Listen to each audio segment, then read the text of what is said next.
Even though it is more stronger than before and my sex desire has multiplied, it no longer overwhelms me, leaving me wondering how this happened.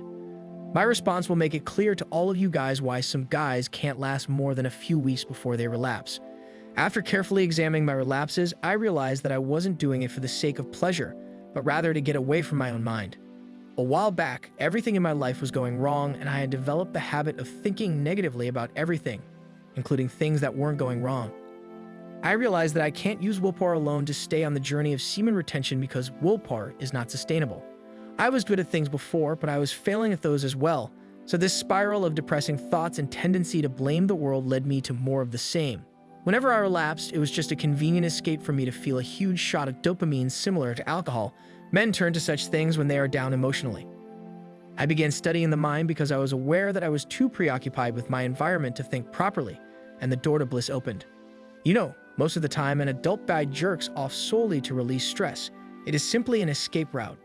The conclusion is that guys who have control of their minds will successfully suppress the need to masturbate, since our conscious mind is in charge and it thrives on comparable thoughts. Teenagers are the only ones who engage in it for enjoyment because the weight of the world hasn't yet crushed them. The brain needs a huge dose of dopamine to release the accumulated negative thought energy after it reaches a certain threshold, which is why some men can't stay in retention for more than a few weeks while others embrace it and never look back. It is because those men have a positive mindset predominantly, because their brain is free and is not weighed down by negative thoughts. The impulse to release is killed, and even suggestive sights and events do not have a significant influence on them despite the incredible flow of sex energy rushing through their veins, making it the ideal state to employ the excess sex energy in other areas of their lives. I no longer feel the urge to release because I have reclaimed my rightful throne from my mind. Everything in my life is starting to go the way I want it to, and there is little to no resistance from my conscious mind. This is because semen retention requires you to be dictating your mind rather than getting dictated by it.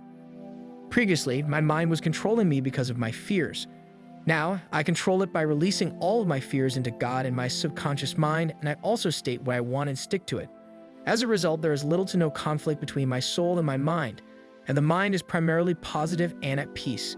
It also stops needing frequent high doses of dopamine. I use this extra sex energy to fuel my goals by meditating and visualizing them every single night.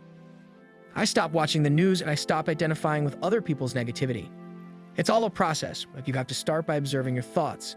You'll be shocked, but you'll also fully understand why your life is the way it is. Your thoughts are the cause, and what you notice outside of yourself is the effect. You can then easily change the cause to experience the desired effect in your life.